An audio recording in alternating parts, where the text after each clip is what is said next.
Hello students, मैं अविनाश चंद्रा, आपका chemistry teacher, online chemistry teacher. अब आप ऑनलाइन भी मुझसे टीचिंग।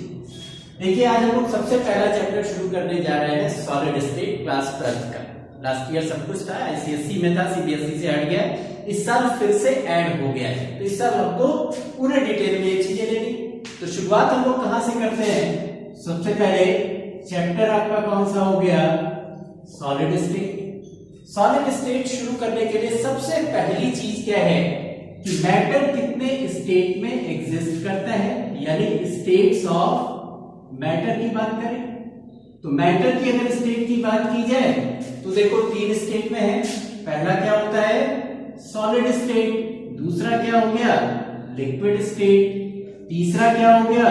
Gaseous state. अब हम लोग पढ़े क्या क्या? हम लोग गैसियस स्टेट लास्ट ईयर पढ़े किस चैप्टर में? स्टेट्स ऑफ मैटर में हम लोग पढ़ लिए। इसके बाद बात आती है लिक्विड स्टेट की। तो लिक्विड स्टेट केमिस्ट्री में पढ़े नहीं, तो फिर पढ़े कहां? ये हम लोग पढ़े फिजिक्स में। फिजिक्स में हम लोगों ने इसको कहां पढ़ा था? एक पढ़ा सरफेस टेंशन में, प्रॉपर्टीज की बात की गई, और दूसरा हम लोगों ने इसको कहां पढ़ा था? फ्लो ऑफ लिक्विड चैप्टर में पढ़ा था।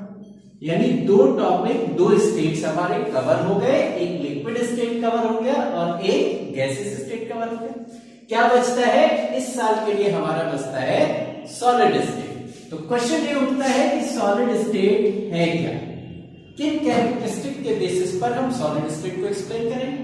तो सॉलिड स्टेट की पहली कैरेक्टरिस्टिक क्या आती है कि कंस्टिट्यूएंट पार्टिकल्स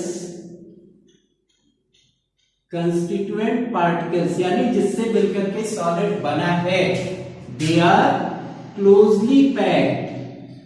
अब क्वेश्चन ये उठता है कि कंस्टिट्यूएंट पार्टिकल्स है क्या? तो कंस्टिट्यूएंट पार्टिकल्स एटम भी हो सकता है, कंस्टिट्यूएंट पार्टिकल्स मॉलिक्यूल्स भी हो सकते हैं, कंस्टिट्यूएंट पार्टिकल्स आयंस भी हो सकते हैं। तो जो भी कंस्टिट्यूएंट पार्टिकल्स होगी उसकी पैकिंग बहुत क्लोज होगी, यानी वो एक दूसरे के बहुत पास होगी। जब बहुत पास होंगे तो क्या होगा? एक दूसरे को छोड़ेंगे नहीं। जब नहीं छोड़ेंगे तो पार्टिकल्स कैन नॉट मूव, यानी ये अपनी जगह को छोड़ करके नहीं जा सकते। तो जगह को छोड़ के नहीं जा सकते, इसका मतलब क्या हुआ कि उनके अंदर मूवमेंट नहीं है। तो मूवमेंट नहीं है, इसका मतलब ये नहीं कि वो कुछ नहीं करेंगे, स्टैटिक पड़े रहेंगे, नहीं। They can vibrate eight there mean position, यानी जो भी उनकी पोजीशन है वहां पर उनका वाइब्रेशन होगा। तो 2 कैरेक्टरिस्टिक अगर आपसे पूछी जाती है कि सॉलिड की 2 कैरेक्टरिस्टिक बताइए, तो पहली कैरेक्टरिस्टिक क्या होगी कि constituent particles are closely packed, और दूसरी कैरेक्टरिस्टिक क्या होगी कि पार्टिकल्स इसके मूव नहीं कर सकते। मूव नहीं कर सकते, क्या कर सकते हैं? सिर्फ अपनी जगह पर वाइब्रेट कर सकते हैं। तो कैरेक्टरिस्टिक अगर आपसे पूछी जाती है तो आप कैरेक्टरिस्टिक यही 2 बताएंगे, यानी ये 2 हमारी क्या हो गई? कैरेक्टरिस्टिक्स हो गए। कैरेक्टरिस्टिक्स के बाद अब कैरेक्टरिस्टिक यानी ये चेंज नहीं होगा, तो इसके बेसिस पर हम किसकी बात करते हैं? प्रॉपर्टीज की बात करते हैं। क्या क्या प्रॉपर्टीज होगी? तो पहली प्रॉपर्टी क्या निकल करके आती है कि इंटरमॉलिक्यूलर स्पेस इज मिनिमम, यानी इन तीनों स्टेट को अगर हम कंपेयर करते हैं तो इंटरमॉलिक्यूलर स्पेस क्या होगा? सबसे कम होगा। तो जब स्पेस सबसे कम है, एक दूसरे के पास है, एक दूसरे के अगर पास है तो क्या होगा? उनमें अट्रैक्शन ज्यादा होगा। इसका मतलब क्या हो गया कि intermolecular force of attraction is maximum. अब देखो, यहीं से रिलेट करते चले जाना है। जब क्लोजली पैक है तो उनके बीच में दूरी नहीं रहेगी, जब दूरी नहीं है, पास पास है, यानी फोर्स ऑफ अट्रैक्शन उनमें ज्यादा है। दूरी नहीं है, स्पेस नहीं है, यानी ये क्या होंगे? इनकंप्रेसिबल होंगे। इनकंप्रेसिबल, कंप्रेशन का मतलब यहां प्रेशर लगाए और वो दब जाए, तो वो इनकंप्रेसिबल है, यानी उनमें अगर प्रेशर लगाते भी हैं तो भी उनमें प्रेशर अगर अप्लाई भी होगा तो मॉलिक्यूल्स के बीच में जगह ही नहीं है। जब जगह ही नहीं है तो मॉलिक्यूल्स का मूवमेंट होने नहीं पाएगा। चौथी चीज क्या निकल करके आती है, चार कैरेक्टरिस्टिक मैं बता देता हूं, किसके बेसिस प्रॉपर्टीज, किसके बेसिस पर, दो कैरेक्टरिस्टिक के बेसिस पर। चौथी चीज क्या होती है कि they have definite shape and volume. तो सॉलिड की बेसिक हमको क्या क्या पता चल गई कि सॉलिड होता क्या है, एक ऐसा स्टेट ऑफ मैटर है जिसमें कंस्टिट्यूएंट पार्टिकल्स क्लोजली पैक्ड हैं, पार्टिकल्स मूव नहीं कर सकते, सिर्फ अपनी पोजीशन पर वाइब्रेशन कर सकते हैं।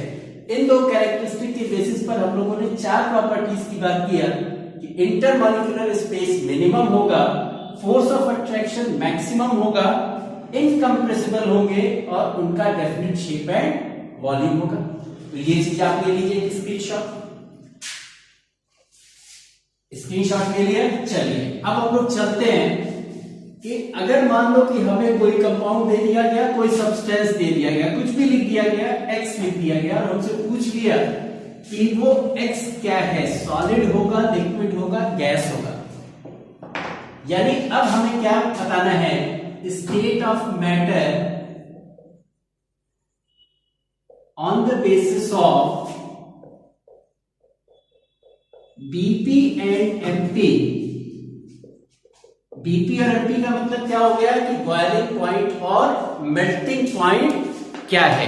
तो बॉइलिंग पॉइंट, मेल्टिंग पॉइंट के बेसिस पर अगर किसी भी सब्सटेंस की फिजिकल स्टेट बता दी हो तो कैसे बताएं।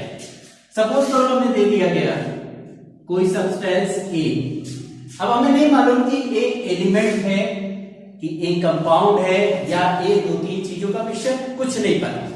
रूम टेम्परेचर हम कितना मान करके चलते हैं, रूम टेम्परेचर हम मान करके चलते हैं 25 डिग्री सेल्सियस। मान लीजिए आपको ए दिया गया और कहा गया कि ए का मेल्टिंग पॉइंट 39 डिग्री सेल्सियस है। ए का मेल्टिंग पॉइंट कितना है, 39 डिग्री सेल्सियस है। रूम टेम्परेचर हमारा कितना है, 25 डिग्री सेल्सियस है। यानी ए की मेल्टिंग कब स्टार्ट होगी या ए मेल्ट कब करेगा, ए मेल्ट करेगा 39 डिग्री सेल्सियस पर। तो क्या 25 पे मेल्ट करेगा, नहीं करेगा, क्योंकि 25 का है, 25 कम है और 39 ज्यादा है। इसकी मेल्टिंग कब स्टार्ट होगी, जब टेम्परेचर कहां पहुंचेगा, 39 पे पहुंचेगा। यानी 25 डिग्री पर इसकी मेल्टिंग नहीं होगी तो ये सब्सटेंस किस स्टेट में एग्जिस्ट करेगा, सॉलिड स्टेट में। यानी कंक्लूजन क्या निकलता है कि कोई भी ऐसा मैटर जिसका मेल्टिंग पॉइंट रूम टेम्परेचर से कम हो, सॉरी ज्यादा हो, रूम टेम्परेचर से ज्यादा हो, रूम टेम्परेचर 25, मेल्टिंग पॉइंट 39।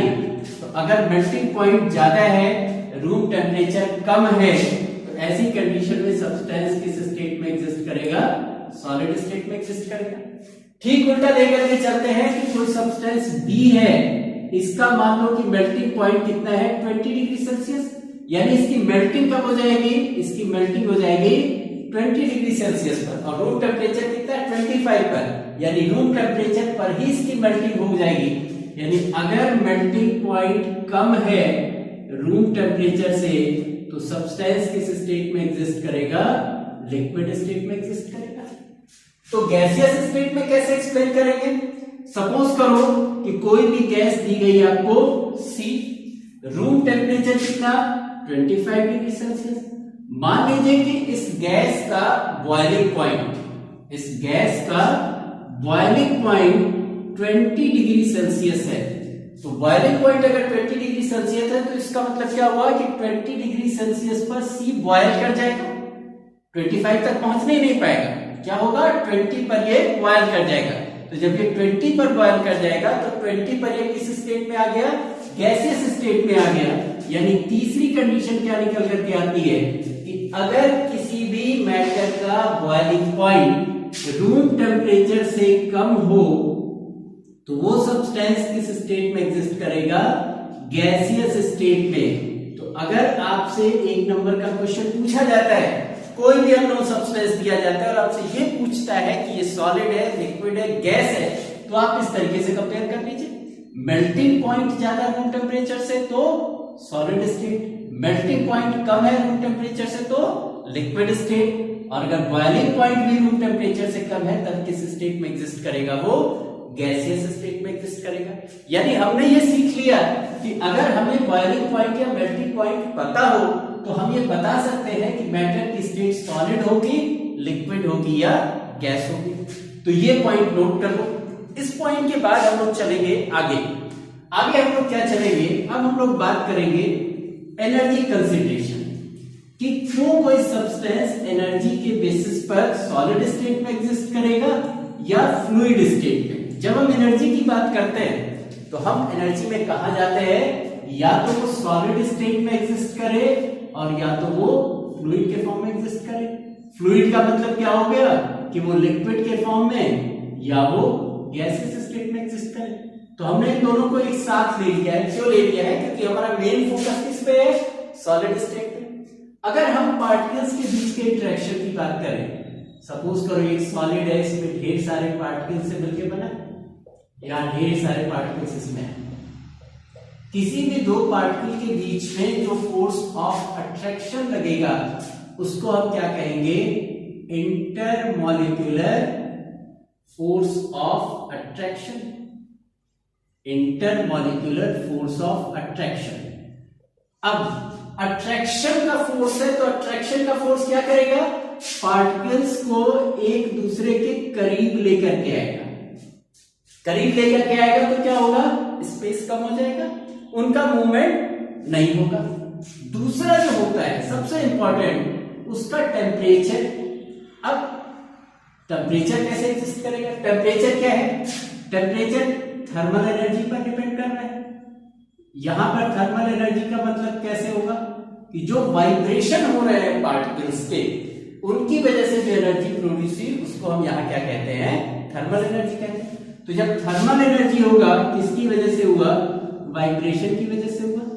जब वाइब्रेशन होगा और टेम्परेचर बढ़ेगा तो पार्टिकल्स क्या होंगे, दूर दूर भागेंगे। यानी दो पैरामीटर्स है। पहला पैरामीटर क्या है, इंटरमॉलिक्यूलर फोर्स ऑफ अट्रैक्शन। ये क्या कर रहा है, पार्टिकल्स को एक दूसरे के पास पास लेके आ रहा है। दूसरा क्या है, थर्मल एनर्जी। थर्मल एनर्जी क्या कर रही है, पार्टिकल्स को दूर दूर लेकर के जा रही है।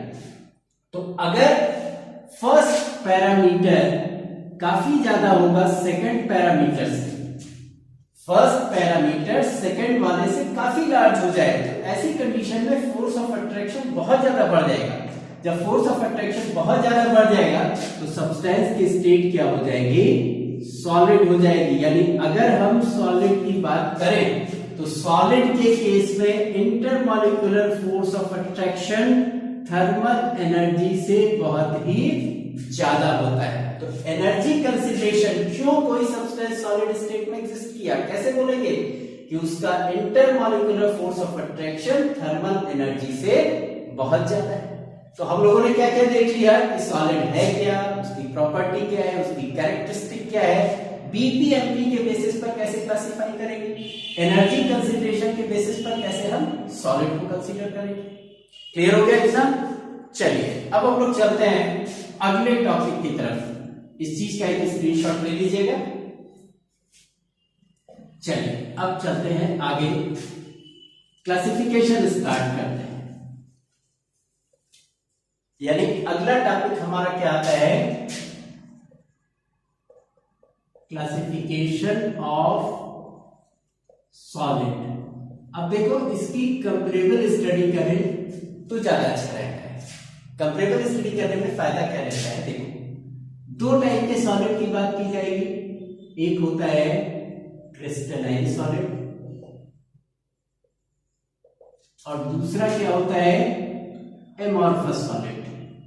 दो तरह के सॉलिड हो गए, एक हो गया क्रिस्टलाइन और दूसरा क्या हो गया, एमॉर्फस सॉलिड। क्रिस्टलाइन सॉलिड किसको कहते हैं कि there is regular arrangement of particles, regular arrangement of constituent particles, यानी इनका एक रेगुलर अरेंजमेंट देखने को मिलेगा। जैसे असेंबली होती है, असेंबली में क्या किया जाता है, सारे बच्चों को अरेंज कर दिया गया। जब सबको अरेंज कर दिया गया, मान लो यहाँ पे लाइन बनाई गई, इस तरीके से सब खड़े हैं, सबके बीच में डिस्टेंसेस क्या है, इक्वल है। ये आपकी कंडीशन किस चीज की हो गई, असेंबली की हो गई, ये असेंबली की पोजीशन है। एमॉर्फस में क्या होगा, irregular arrangement of particles, irregular arrangement of particles. यानी अब आपका क्या हो गया, रिसेस हो गया, इंटरवल हो गया, इंटरवल हो गया, सब लोग फ्री हो गए, सब लोग फ्री हो गए, तो अब पोजीशन कैसे दिखाई देगी, कोई कहीं खड़ा है, कोई कहीं खड़ा है, कोई कहीं खड़ा हो गया, कोई कहीं ग्रुप बना करके खड़ा हो गया।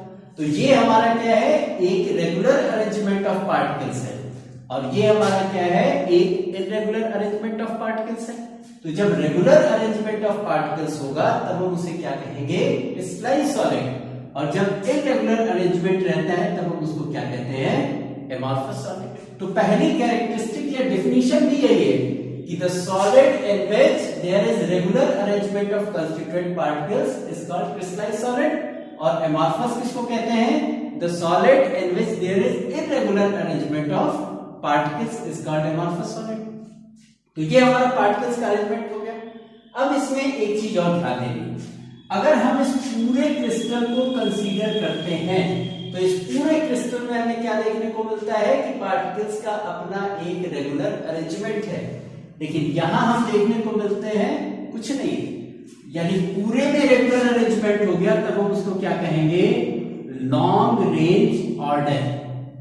क्या कहेंगे, long range order. Long range order का मतलब पूरे क्रिस्टल को कंसीडर किया जाए और पूरे क्रिस्टल में पार्टिकल्स का कंस्टिट्यूशन एक जैसा देखने को मिले। दूसरी चीज क्या होती है, मान लो अपने बीच में से एक छोटा सा टुकड़ा लिया, तो अगर इस छोटे से टुकड़े को भी कंसीडर करें तो इसमें भी एक रेगुलर अरेंजमेंट देखने को मिल रहा है।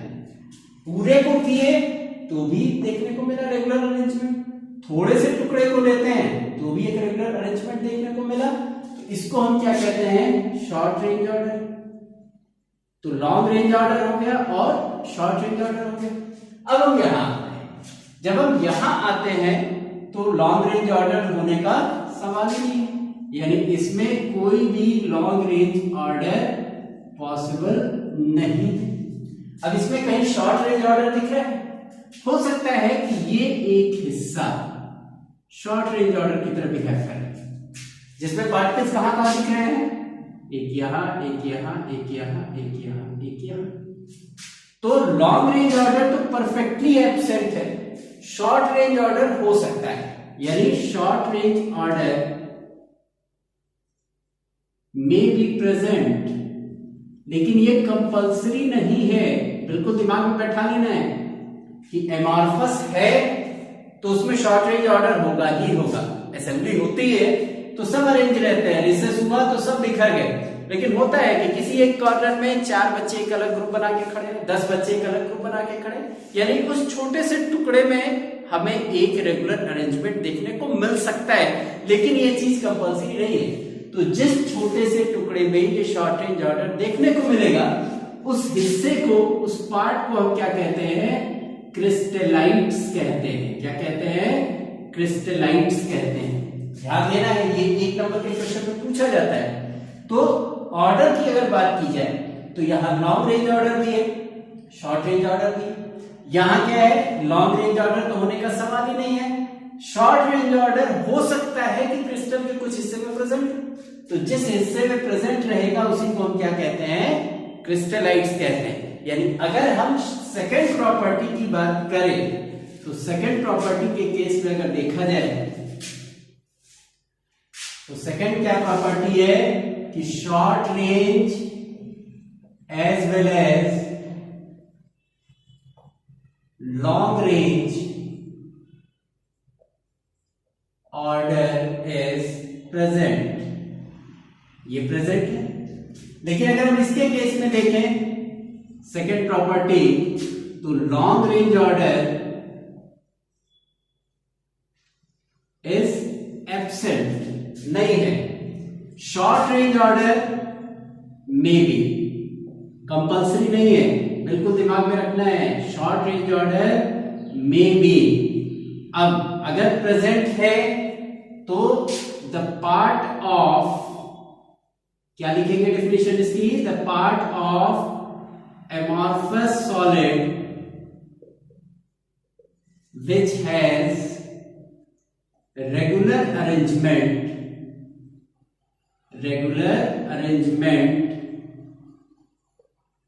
of constituent particle is called crystallites।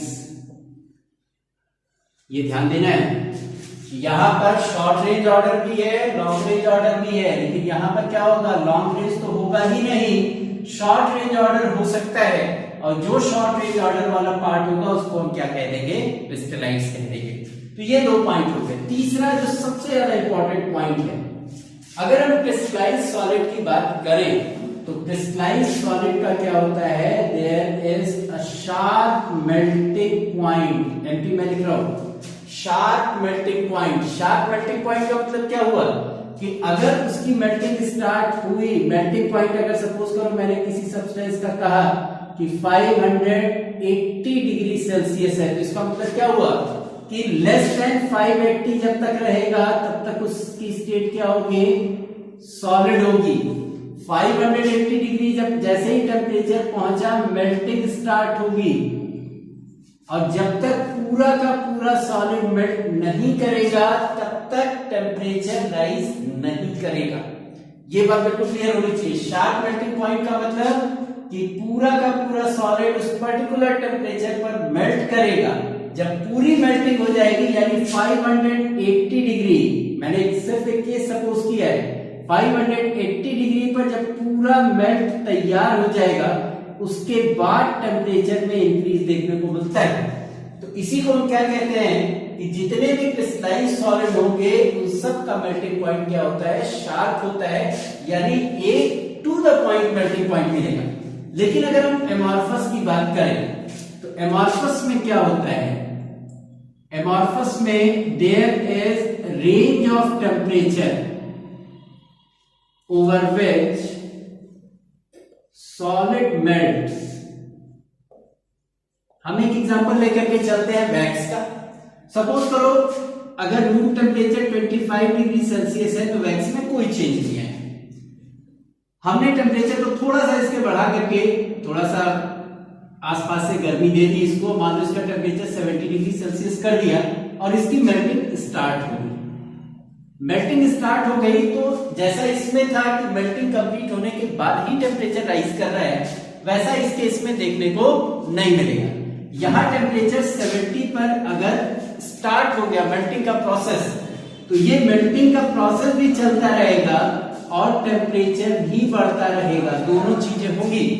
बिल्कुल ध्यान रखना है, यहां जिस समय मेल्टिंग चल रही थी टेम्परेचर में कोई चेंज नहीं आ रहा था, इसलिए इसके मेल्टिंग पॉइंट को क्या कहा गया, शार्प मेल्टिंग पॉइंट। यहां क्या हो रहा है, मेल्टिंग भी चल रही है और टेम्परेचर भी बढ़ रहा है, यानी मेल्टिंग चल रही, मेल्टिंग स्टार्ट हो गई 70 पे तो टेम्परेचर भी बढ़ना शुरू हो गया 71, 72 और अभी मेल्टिंग चल ही रही है, यानी इसकी जो मेल्टिंग होती है वो रेंज ऑफ टेम्परेचर पर होती है। अब ये पॉइंट इतना ज्यादा इंपॉर्टेंट क्यों है? शार्प मेल्टिंग पॉइंट होने से होता क्या है कि इसका अपना एक डेफिनेट एंथैल्पी ऑफ फ्यूजन होता है। ये बहुत इंपॉर्टेंट पॉइंट है, इसी के बेसिस पर अभी हम बात करेंगे ट्रू और फॉल्स सॉलिड की। तो इसका मेल्टिंग पॉइंट शार्प है, यानी इसका एंथैल्पी ऑफ फ्यूजन क्या है, डेफिनेट है, कांस्टेंट है, पर्टिकुलर वैल्यू है। लेकिन यहां पर क्या होता है कि there is no certain value of enthalpy of fusion, और यही एक कैरेक्टरिस्टिक जस्टिफाई करती है कि क्रिस्टलाइज्ड सॉलिड को हम क्या लेकर के चलते हैं, ट्रू सॉलिड, और इसको क्या मान करके चलते हैं, फॉल्स सॉलिड। फॉल्स सॉलिड के अलावा इसको और एक चीज कहते हैं, क्या कहते हैं, सुपर कूल्ड लिक्विड। क्या कहेंगे, सुपर कूल्ड लिक्विड कहते हैं। लिक्विड वर्ड क्यों आया, क्योंकि इसमें पार्टिकल्स का अरेंजमेंट लिक्विड के पार्टिकल्स के अरेंजमेंट के जैसा होता है, कांस्टेंट नहीं होता है, बिल्कुल डेफिनेट नहीं है, कहीं कोई लॉन्ग रेंज ऑर्डर नहीं है। यहाँ क्या है, शॉर्ट रेंज लॉन्ग रेंज सब मिल रहा है, डेफिनेट हो गया इसका मेल्टिंग पॉइंट, इसलिए हमने इसको क्या कह दिया, ट्रू सॉलिड। इसके अलावा एक और इंपॉर्टेंट पॉइंट आता है कि ये एनिसोट्रॉपी शो करते हैं, एनिसोट्रॉपी, और ये क्या शो करते हैं, आइसोट्रॉपी। इसके बारे में हम लोग थोड़ी देर बाद डिस्कस करेंगे कि जितने भी क्रिस्टलाइन सॉलिड होते हैं वो कौन सी प्रॉपर्टी शो करते हैं, एनिसोट्रॉपी की, और ये किसकी प्रॉपर्टी शो करते हैं, आइसोट्रॉपी की।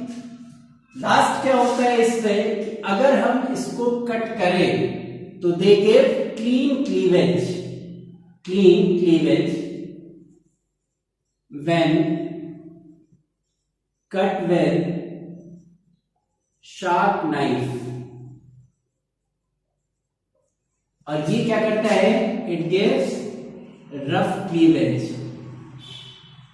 तो अगर आपसे डिफरेंस पूछा जाता है कि क्रिस्टलाइन और एमॉर्फस का डिफरेंस बताइए, तो आप उसके ऑर्डर के बारे में जरूर बताएंगे, उसके मेल्टिंग पॉइंट के बारे में जरूर बताएंगे, क्योंकि यही मेल्टिंग पॉइंट डिसाइड करता है एंथैल्पी ऑफ फ्यूजन को, और इसको ट्रू सॉलिड जस्टिफाई करता है, और एनिसोट्रॉपी और आइसोट्रॉपी बताएंगे।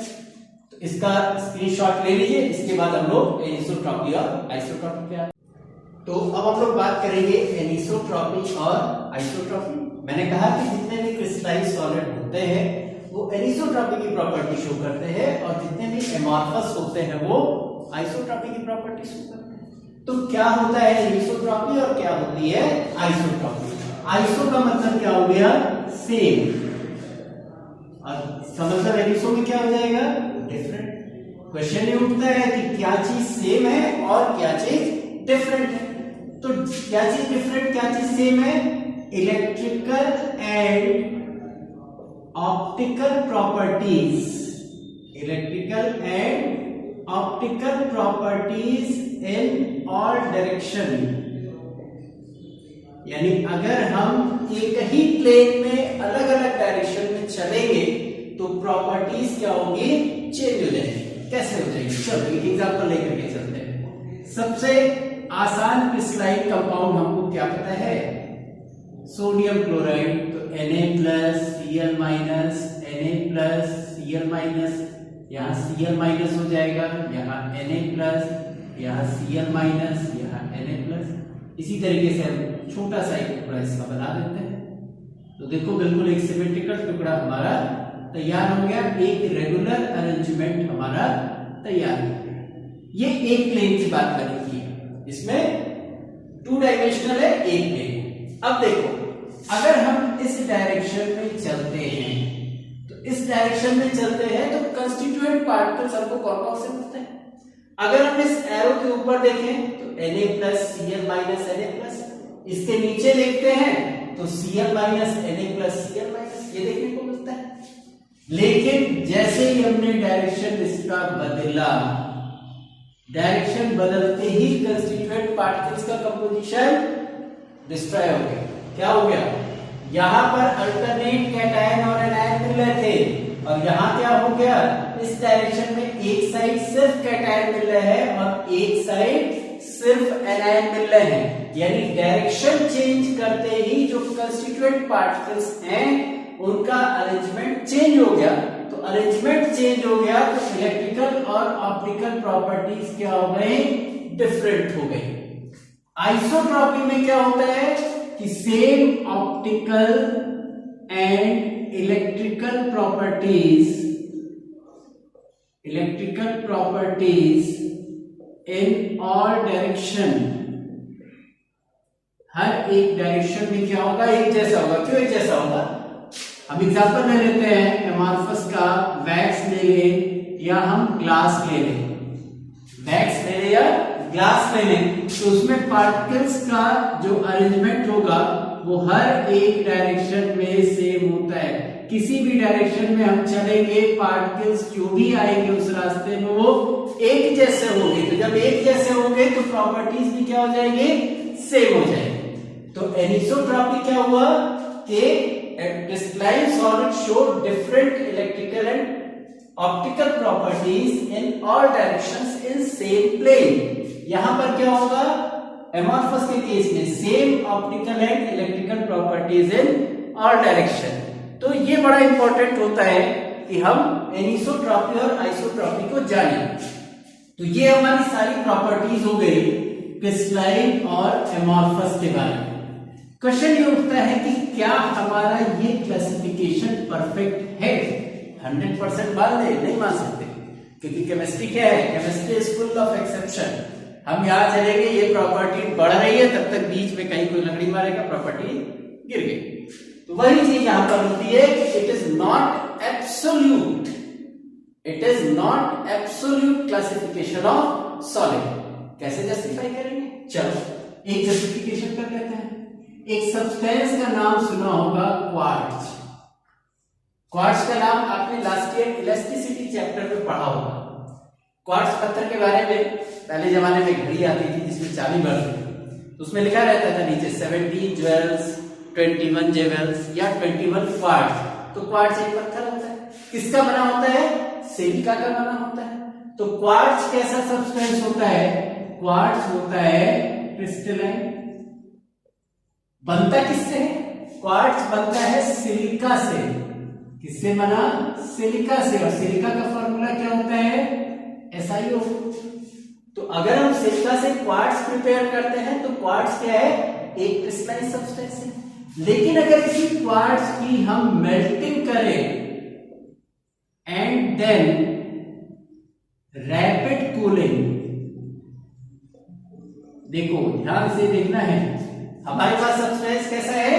क्रिस्टलाइन है। हमने क्या किया? उसको मेल्ट किया। मेल्ट करने के बाद उसको बहुत तेजी के साथ कूल किया, तो वो किसमें बदल जाता है? वो बदल जाता है क्वार्ट्ज ग्लास में। और ये जो क्वार्ट्ज ग्लास होता है ये कैसा होता है? एमॉर्फस होता है। यानी हम बिल्कुल एब्सोल्यूट नहीं कह सकते। इसी क्वार्ट्ज के कुछ फिजिकल चेंजेस हम लेकर के आए। क्या फिजिकल चेंजेस लेकर के आए? कि उसको मेल्ट कर दिया, मेल्ट करने के बाद फिर से उसको सॉलिडिफाई कर दिया। तो अब क्या हुआ? मेल्टिंग के बाद जैसे ही हमने रैपिड कूलिंग किया, ये क्वार्ट्ज किसमें कन्वर्ट हो गया? क्वार्ट्ज ग्लास में। और क्वार्ट्ज ग्लास क्या होता है? एमॉर्फस होता है। फिर क्वेश्चन ये भी पूछा जा सकता है कि क्या किसी क्रिस्टलाइन सब्सटेंस को एमॉर्फस में बदल सकते हैं? बिल्कुल बदल सकते हैं। क्या तरीका हो सकता है? किसके लिए हो सकता है? क्वार्ट्ज के लिए। कि क्वार्ट्ज क्रिस्टलाइन है, उसकी मेल्टिंग करके अगर रैपिड कूलिंग कर देंगे क्वार्ट्ज ग्लास तैयार होगा। और क्वार्ट्ज ग्लास कैसा होता है? एमॉर्फस होता है। ये तक क्लियर हो गया? चलिए अब हम लोग चलते हैं, कुछ और भी चीजें हैं जो जस्टिफाई करती है कि हम एमॉर्फस को क्यों सुपर कूल लिक्विड मान करके चलते हैं। एक क्वेश्चन पूछा जाता है कि अगर पुराने जमाने की कहीं खिड़की लगी है, ये खिड़की का फ्रेम हो गया और ये क्या लगा हुआ है? शीशा लगा हुआ है। तो अगर कोई मकान 50-60 साल पुराना हो गया तो उसका ये शीशा खड़खड़ाने लगता है। जब आप हिलाते हो तो ये शीशा हिलने लगता है। क्यों हिलने लगता है? हिलने लगा, किधर से हिला? ऊपर से हिला। यानी ऊपर वो शीशा क्या हो गया? पतला हो गया। और नीचे से नहीं हिल रहा है तो इसका मतलब नीचे वो शीशा क्या है? मोटा हो गया। तो क्वेश्चन ये होता है कि क्या हम जब बनवाए थे बिल्डिंग तो खराब बनवाए थे? नहीं, खराब नहीं बनवाए थे। शीशा एक जैसा था। शीशा हमारा बिल्कुल यूनिफॉर्म था, जैसे ये आपको डस्टर का दिख रहा होगा, बिल्कुल यूनिफॉर्म। हुआ क्या कि जैसे जैसे टाइम बीतता चला गया, ऊपर के पार्टिकल्स फ्लो करके नीचे आते चले गए। जब ऊपर के पार्टिकल्स फ्लो करके नीचे आए तो नीचे का पार्ट क्या हो गया? आपका थिक हो गया। और ऊपर का पार्ट क्या हो गया? थिन हो गया। यानी ग्लास के अंदर फ्लो करने की टेंडेंसी थी। टॉप साइड के एटम्स, टॉप साइड के मॉलिक्यूल्स फ्लो करके नीचे चले आए, तो नीचे का शीशा क्या हो गया? इस पार्ट का शीशा क्या हो गया? थोड़ा मोटा हो गया। और इधर का शीशा क्या हो गया? पतला हो गया। और विंडो पेन्स क्या हो जाती है? लूज हो जाती है, खड़खड़ाने लगती है। एक और क्वेश्चन बहुत आसानी के साथ पूछा जाता है। तो अगर ये क्वेश्चन पूछा जाता है तो इसका रीजन क्या है? कि ये सुपर कूल लिक्विड की तरह बिहेव करता है। ग्लास किसकी तरह बिहेव किया? सुपर कूल लिक्विड की तरह बिहेव किया। इसका फ्लो टॉप टू बॉटम हुआ, तो बॉटम पार्ट क्या हो गया? थिक हो गया। और अपर पार्ट क्या हो गया? थिन हो गया। और उसमें थोड़ी आवाज आएगी। इसी तरीके से ग्लास का ही क्वेश्चन और पूछा जा सकता है। ग्लास में एक और चेंज आता है। क्या चेंज आता है? उसके पहले एक डेफिनेशन मैं बता देता हूं। एनीलिंग।